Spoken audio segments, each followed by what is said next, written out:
Лайв көрсөтүүсүнүн түз эфирин улантат, урматтуу көрүүчүлөр. Биздин бүгүнкү чыгарылыштын кийинки коноктору дагы келип калган учуру тааныштырууга мен даярмын. Өзгөчө бүгүн сонун ырдаталы деп турабыз. Өзгөчө аспаптарын дагы көтөрүлгөн сонун музыкалык чыгармалар менен бизди сүйүндүрүп кубандырып келе жаткан сонун дуэт бизде конокто. Тотомидин Жолдошов жана Сурма Тургуналы кызы. Кол чабуулар менен тосуп алалы сиздерди. Кош келипсиздер. Кош келдик. Кубанычтабыз. Келиңиздер, амандашалыңыздар. Ассаламу алейкум, урматтуу кыргыз элим. Сиздер менен кайрадан музыка каналдан көрүшүп турганыбызга кубанычтабыз. Көптөн бери 1 жылдын жүзү болуп кетти окшойт келбегенибизге. Анан эми саламдашып, амандашып, бардыгыңыздарга кечки салам. Барыңыздарга сагынычтуу салам. Буюрса биз келип калдык. 1 жылдан бери келек болчубуз. Буюрса алдыңкы мүнөттөр биз менен чогуу сонун болот айтып кетет. Ооба, чындыгында биз да сиздерди сагынып калдык. Анан жаңылыктардан деп баштайын десем, жылдын жыйынтыктап жатканда сонун бир концерт берип жылды жыйынтыктадыңыздар. Ретро концерт болду адашпасам. Дал ушул концерт жөнүндө бир аз сүйлөшүп өтпөйлү? Ал өзгөчө мисалы ретро стилинде кылып өткөрүү кандай идея болду? Анан канчалык деңгээлде ишке ашты, өзүңүздөргө жактыбы? Концерт аябаганда жакшы деңгээлде өттү. Бул концертте Айнур тобунда Алибек Тургунов деген досум бар. Ошол көп жылдан бери уюштуралы Тото. Сенин колуңан келет деп атып анан ушул концерттин администратору мен болуп калдым. Ал да өзүнүн жардамын берди. Анан сахнага чыгып, бирок сахнадан алыстап кеткен досторду чакырдык. Мисалы Жаштык тобу топчу Аят Маматов, Максат Баткен, Максат Бишкек, Айнур тобу, жана ошондой эле Кенжегүл Калыкова деген эжебиз бар.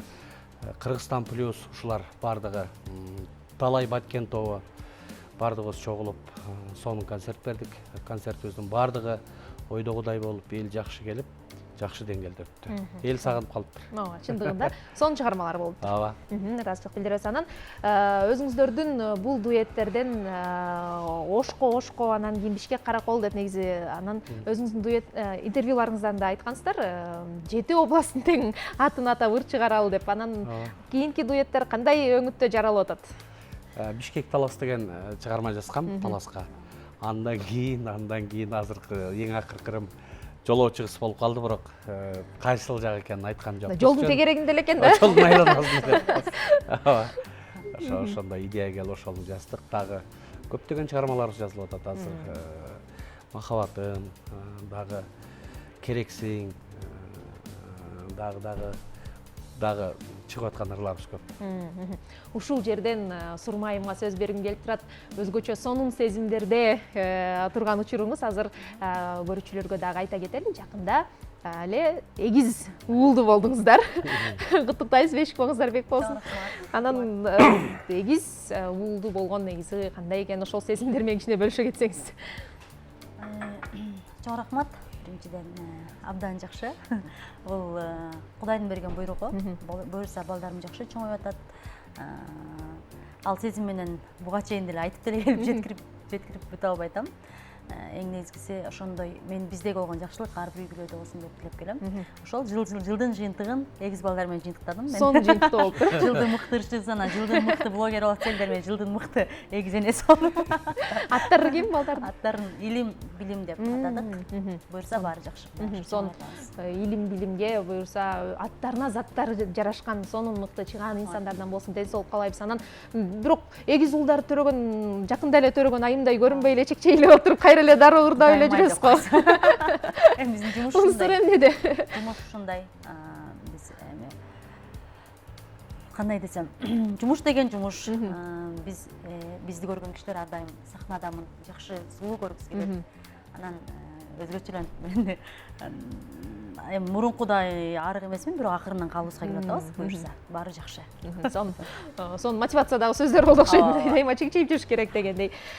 Сиздер бириңиздер гитараны колго алып, бириңиздер комузду колго алып, эки аспап менен келдиңиздер. Анан ырдатканга кененирээк убакыт жетпей калабы деп ойлонуп атам. Ошон үчүн дароо сиздерди ырдатып алалы келиңиздер. Ким баштайт? Тотомидин байкеси баштайт. Жок, сен баштай бер. Эми сөз ону Талай Бектурганов агайымдык, биз ар дайым ушул жандуу ырдаганда мондай Талай агабыздын ырларын ырдап жүрөбүз. Андыктан жалган бар деген чыгармасын ырдап берели. Жакшы болот. Ömürde öçküs bulup köngülüm kaldı emnege Al geçti sen bir ömür kucaktap durgan kezde Hay Çok çalgan barı men sağa işenbeymin taptaza suyumdu bekitip işendeymin çok çalgan barı men sağa işenbeymin taptaza suyumdu bekitip işendeymin Sen menden alıştadın, men senden alıştadım. Tağdırdın yazmışına, altının tarındağın. Ay çok çalgan barı, men sağa işenbeymin. Taptaza suyumdu, bekitip işendeymin.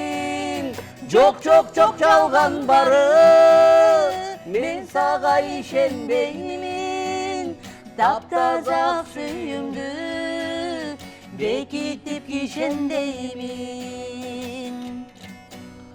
Altının yıldızımsın, gözümde nur dökülgön.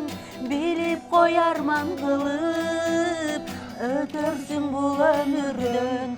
Hay çok çalgan barı men sağa işenbeymin taptaza suyumdu bekitip işendeymin çok çalgan barı men sağa işenbeymin taptaza suyumdu bekitip işendeymin bekitip işendeymin Баракелде. Ыраазычылык билдиребиз. Сонун чыгарма сонун аткары болду. Анан биз билишибизче өзүңүздөрдүн жеке студияңыздар бар. Ошол жактан сонун ушуга окшогон чыгармалар жазылат, түндөр жазылат. Негизи ал студияда жеке өзүңүздөр эле иштейсиздерби же атайын бир команда менен иш алып барасыздарбы? Ошол тууралуу айтып берсеңиздер. Ал студия иштегенине 1 жыл жүзү болуп калды. Ал студияда бир эле жеке биз иштебейбиз. Ал студияда ушул аккордеонисттен дагы мугалимдер бар. Мен гитарадан сабак берем, Сурма комуздан берет. Анан дагы жакында пианино ачайын деп турабыз. Азыркы келечек жаштарга демекчи. Андан тышкары ошол өзүбүздүн ырларды жазабыз. Аранжировка, голос ошолор менен чогуу иштеп атабыз. Дал ушул музыка тармагында аспаптарды үйрөтүү боюнча экөөңүздөр тең кандай десем музыка агартуу жаатында экенсиздер. Анан окуучуларга билим берүү, негизи эле үйрөтүү ал жаатында сиздерде кандай болуп жатат? Кандай кыйынчылыктар болушу мүмкүн? Мисалы жөн эле ырдап жүргөн өзүңүздөр черткен башка, анан аны үйрөткөн башкачараак болобу? Ооба. Негизи мугалимдик бул башка кесип. Бул кесипти мен аркалап келатканыма көп болду негизи. Ырдап чыга элеккесинде эле мугалим болчумун. Анан мугалимдик кесип бул эки кишинин ортосундагы өтө ынтымактуу мамиле да. Мен мисалга окуучуларымда айтам, бизде көбүнчөсү үйрөнсөк болобу деп жаш өтүп кеткендер да суранышат да, кээ бирөө уялып сурайт да. Анан билимдин эч качан кечи жок, бизде чектөө жок. Келе бериңиздер 6 жаштан 60 жашка чейин деп мен тамашалап коем. Ошосуңарындай булуу мундагы деле эжелер, байкелер бар. Жумуштан келип сабак алайын деп калоочулар келишет. Анан мугалимдик кесип өтө кыйын. Ар кимдин кабыл алуусу ар кандай. Эң негизгиси бул музыкалык нерсени бул салып берип кое турган нерсе эмес деп ар дайым айтып келем. Же болбосо жөн эле жазып түшүндүрүп кое турган бул бир башка курстардан салыштырмалуу өтө өзгөчө нерсе. Ары жактан Кудай берген нерсени сен дагы өркүндөп алып кетишиңер керек деп түшүндүрөм да. Ошон үчүн бир аз аябай кыйын деп айтпайм, бирок башында бир аз кыйынчылык туудурат. Бирок 1 айда жок дегенде калп айтпайын, 2-3 жыл үйрөнүп кеткендер бар. Аябай слуху жакшылар келип туруп эле ырбат эле программа алып кетип 5-6 жылга чейин үйрөнүп рекорд кылгандар бар да. Жакшы. Сизде бул жакта тажрыйба кандай? Мен көбүнчө ушул гитарага кызыккандарды, ушул Талай агамдын ырларын үйрөтөм ар дайым. Кийинки муунда ушул Талай агамдын ырларын ырдап калсын деген ниетте. Анан окуучуларым экинчи класстан, биринчи класстан баштап бир 30-40 жашка чейинкилер. Анан негизи өзү адамдар таланттуу, анан мындай таланттан алзыраак болуп тура элек да, мындай. Таланттуулары сулух деп коет, угуу сезими күчтүү. Алар сени кыйнабайт, бат эле өздөштүрүп кетет. Анан кээ бирлер мындай таланттан алзыраак, бирок угуу сезими да анчалык эмес, бирок аракети күчтүү да. Жабышып отуруп үйрөнүшөт. Ошол анан негизи баягы сулху күчтүүлөргө үйрөтсөң көп кыйналбайсың. Анан балдар менен иштеген өзүмө да жагат. Бардыгы таланттан жана аракеттен көз каранды. Сонун. Өзүңүздөрчү жекече азыр чыгармаларды даярдап келдиңиздер. Азыр сиздерден жекече болгон дагы ырларыңыздан угалы, балким Сурмайымдан Комуздун коштоосунда сиздердин гитаранын кимиңиздер аткарасыздар, келиңиздер. Сурма, Комуз. Комуздун коштоосундан да Сурмайымдан сонун чыгарма болсун. Кайсыл чыгарманы аткарып бересиз? Кайсы чыгарманы аткарып? Комуздун коштоосунда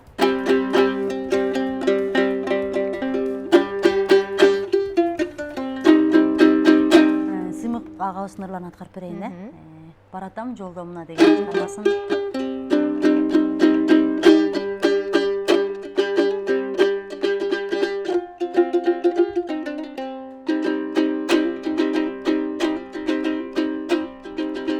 Көңүлдүн черин жазып, көздөрдөн сүйүт ачып, жол түшүп сүйгөндөргө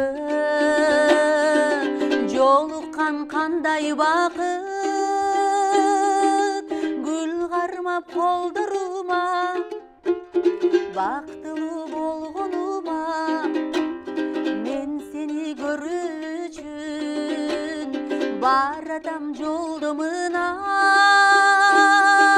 гүл кармап колдорума,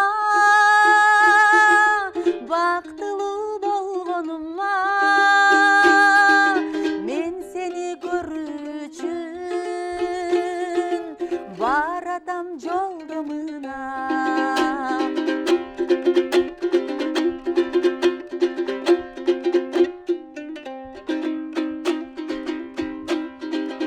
Гүл болуп көрүнөсүң, нур болуп төгүлөсүң, керемет сезимдерге кезиккен ушул кечим, өмүр аз ойлоп көрсөм, өкүттө калбай эртең, эргитип жүрөгүмдү эркелеп койчу эркем, өмүр аз ойлоп көрсөм, өкүттө калбай эртең, эргитип жүрөгүмдү эркелеп алчы эркем, артылып колдор аста, арбалып махабатка, айланып келеличи, арманды таштап артка, мен сени сүйөм дечи, сендикмин сендик дечи, бир өмүр эсте калсын сүйүүнүн ушул кечи, гүл кармап колдорума, бактылуу болгонума, мен сени көрүү үчүн баратам жолдомуна, гүл кармап колдорума, бактылуу болгонума, мен сени көрүү үчүн баратам жолдомуна, мен сени көрүү үчүн баратам жолдомуна. Керемет аткаруу болду. Сонун аткаруу Жолдо болду. жетпей койду. ошо жогоруда айткандай жолдо эле жүрөт экенсиз. Жолдо эле жүрөт экенсиз. Жолдо жүрөбүз демекчи. Клипте деле жолдо. Бишкек талас деген чыгарманын клиби качан чыгат? Ошону тарта элекпиз Жолдогу. чындыгында. Жолдо клип. Тарта элекпиз чындыгында. 1 жылдан бери ушул студия менен алышып калдык көбүнчө. Буюрса тартабыз жакын. Таласка тартып келет окшойсуздар. Сону анда күтөбүз. Анан сиздерге эми даярдаган оюнубуз бар. Ал оюндан кийин анан Тотомиди мырзанын чыгармасына күбө бололу деп турабыз. Бул оюн баягы интернетте тренд болуп аткан оюнду сиздерге таңдадык. Көргөн болсоңуздар керек мен хотя бы деген трендти. Экөөңүздөр бири-бириңиздерге мен хотя бы андай кылбайм деген сыяктуу. Сурмайм көрсө точно көрсөңүз керек. Көрбөп турмун. Сиз мен да ушинтип ойлоп аттым эле, балким Тотомидин байке көрбөй калган болсо керек деп. Бул трендтин маңызы ушул учурдан пайдаланып бири-бириңиздерге болгон баягы сын пикирлерди айтып алсаңыздар болот. Мисалы мен хотя бы билбейм, сурмайымдын кандай кемчиликтери болушу мүмкүн. Балким түшкө чейин уктабайм деген сыяктуу. Ал нерсе сизде жок, жаныңыздагы адамда бар. Өзүмө салыштырып айтам. Ооба, өзүңүзгө салыштырып айтасыз. Менин кемчилигимди айтасыздар. Түшүндүк, Сурмайын баштап берсеңиз анда өзүңүз. Айт.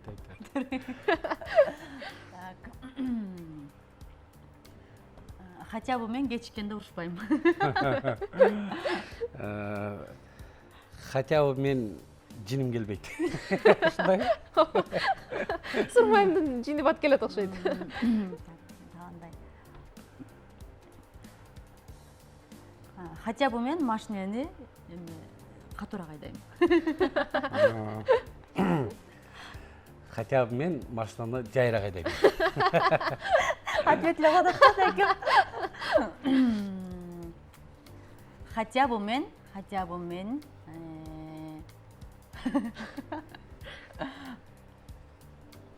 эми таппай калышып кетти. Хотя бы мен урушуп кетсек дагы кечирем. Бат эле жасалып кетем мен. А мен хотя бы бүгүнөн баштап диета кармайм. Бул катуу болду окшойт Сурмайым. Ошол жерден токтотолу, Зачет болуп кеткен биздики. Айымдардын бул дайыма маселеси да. Маселеси болчу. Ооба. Болду го ошондо. Ушул жерде токтоту. Калчалар болсун. Бир аз өзүңүздөргө тиешелүү сапаттардан биз билип алдык окшойт. Ким саурдуу экени, кимдин ачуусу чукул экени дегендей. Негизи баягы Сурмайымдын ачуусу чукулураак окшойт. Сизге салыштырмалуу. Билбейм, бирдей эле болуп калды. Негизи баягындай пикир келишпестик учурда же баягындай билбейм, идеяларды жаралуу учурунда кимиңиздердин менен өзүңүздөр кандай? Кимдер көбүнчө ошондой катуу кээде жиниңиз келип кеткенде ким токтоп калат дегендей. Негизи тайкем кандай десем, мен бат-баттан жиним келип, бат-баттан жарылып турам да. Негизи айымдар ушундай эмес го. Кечип эле макияжды нестип болсо агадан эриштетебиз, көйнөк таппай калсак агадан эриштетебиз дегендейчи. Анан тайкем чогултуп бир жарылганда мен жарылган эчтеке болбой калат да. Чогултуп мен наоборот баттан жиним келип, бат жасылып, баттан эме болуп турабыз. Группа Hi-Fi Амы юбилей болот. Анан тайкемдики аябай эме болот. Чогултуп бир чыгарат. Негизи эле команда менен иштешүүдө дайыма эле өзүң ойлогондой боло бербейт, бирөө менен акылдашышың керек, анын убактысы менен дагы эсептешишиң керек дегендей. Негизи сиздер үчүн команда менен иштешүү эмне? Биздер үчүн, мен үчүн мисалы, мен үчүн команда менен иштеш үчүн сабырдуулук. Сабырдуулук керек. Сабырдуулук болсо, канча сабырдуулук болсоң, ошончо ийгиликке жетесиң дейт. Аны сабырлык кылбай жарылып алсаң, ал командаң тарап кетиши да мүмкүн да. Айтат элем. Команда менен иштеш үчүн эң негизги түшүнүү керек. Ошол сабырдуу болуш керек, түшүнүш керек, андан дагы эме болуш керек. Ошол эң негизгиси жетекчи чын эле сабырдуу болуш керек го. Бардык нерсени көтөрүп анан. Биз ошо команда иштеп жатканыбызга 10 жылдын жүзү болуп калыптыр бизге деле. Себеби жетекчибиз сабырдуу деп койбойсуз. Сабыр. Оюндан кийин Тотомиди мырзаны ырдаталы деген себебим да болчу да. Оюндан жеңилип калат болуш керек Тотомиди байке, ошон үчүн сиздин баягы жеңилгениңиз үчүн ырдаңыз деп айтабыз окшойт дедим эле. Бирок сиз жеңип салдыңыз окшойт. Бирок ошондо деле ырдап коюңуз. Талай агамдын ырларынан ырдап берейин, Ай сулугуз деген чыгармабызды ырдап берейин.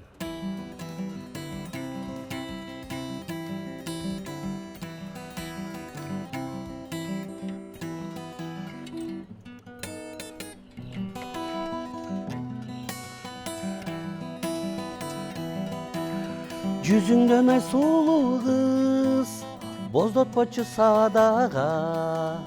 Боздосом да жеткирбей, бой саласың башкага, бой саласың башкага. Ай сулуу кыз, күтөм сени садага. Келесиңби сулуу кыз, кетесиңби башкага, келесиңби же мага. Кыялың бир башкача, кыйнайсың сен садага.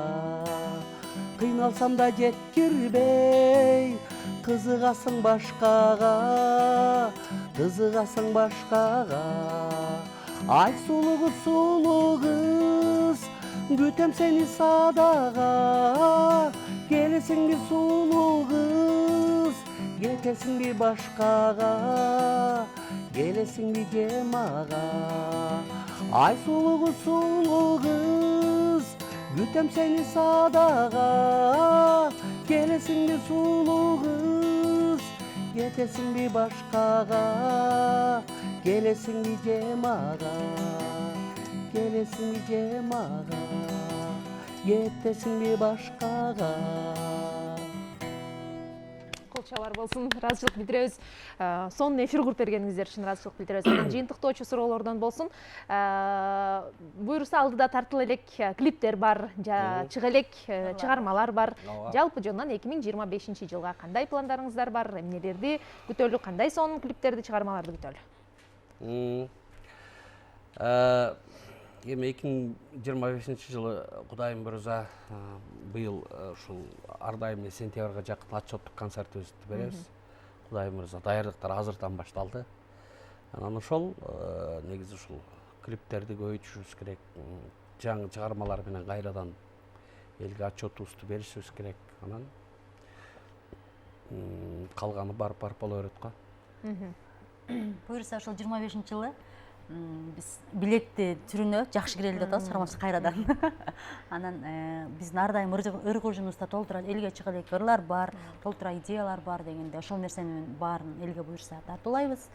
Кудай буйрса ошол концерт берели деген дагы жакшы ниет тилектерибиз бар. Ал эми биз сиздерге жалаң гана ийгиликтерди каалайлы, сонун чыгармалар менен, клиптер менен гана келип туруңуздар бизге. Акырындан убактыбыз соңуна чыгып баштаган үчүн келиңиздер, эркин микрофон суналы сиздерге. Эмне дейбиз эми, урматтуу кыргыз элим, биринчи байлык ден соолук демекчи, баардыгыңыздардын ден соолугуңуздар чын болсун, үй бүлөңүздөргө ынтымак болсун, ырыскы бакыттар ар дайым ушул босогуңуздардан жылуулук кетпесин. Улдун, кыздардын ар дайым жакшылык күндөрүндө бирге болуп эле, жүзүңүздөрдөн жылмайып кетпей, тойлордо, жакшылыктарда, жакшы күндөрдө жолугуп жүрө берели. Айтканыңыз келсин. Мен де айтылған алтыйка кошулам деп эле. Чоң рахмат жамаатыңыздарга, ар дайым эл менен бизди ушинтип жаркыратып амандаштырып эле жүрүңүздөр. Ар бир үйдө наристе жаңырсын, баарыңыздарды жакшы көрөбүз. Элдердин силер мыктысыңар, сонусуңар деген сөздөрүңүздөрдөн дем күч алып, дагы да биздин чыгарманчылыкка эрки берет. Баарыңыздарга чоң рахмат, жамаатыңыздарга, ишиңиздерге ийгилик. Биз менен элди байланыштырган көпүрө болуп жибериңиздер. Сиздерге дагы ыраазычылык билдиребиз, ийгиликтерди каалайлы дагы. Коштошпойбуз, бирок сахнага узаталы, сиздерден сонун музыкалык чыгарма болсун. Ооба, урматтуу көрүүчүлөр, жогоруда Сурмайым өзү айтып кеткендей эле, чыгармачыл адамдарга элдин колдоосунан артык эч кандай десең жогорку сыйлык жок. Ошондуктан чыгармачыл адамдардан колдооңуздарды аябай, сонун сөздөрүңүздөрдү, жүрөктөн чыккан каалоо тилектериңиздерди аябай арнап туруңуздар дейли. Ал эми бүгүнкү биздин Муз Лайв көрсөтүүсүнүн коноктору Тотомидин Жолдошов жана Сурма Тургуналуу кызынын аткаруусунда сонун музыкалык чыгарма сиздер үчүн болсун. Жолоочу кыз деп аталат.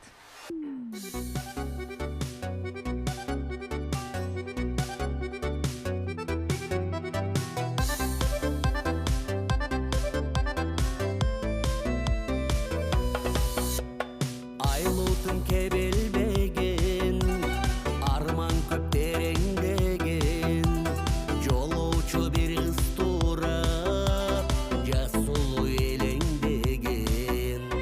Жаныма токтодуңуз,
ушундай сонун жагымдуу ноталарда бүгүнкү эфирибизди жыйынтыктайбыз. Жолоочу кыз аталышындагы сонун музыкалык чыгарма болду. Бүгүнкү эфирде бул 1 саат аралыгында биз менен чогуу болгон биздин конокторубузга жана ар бир көрүүчүбүзгө ыраазычылык билдирүү менен бүгүнкү эфирибизди жыйынтыктайбыз. Сиздер менен 1 саат кызматыңыздарда болгон мен Алиман Эсенкалык кызы.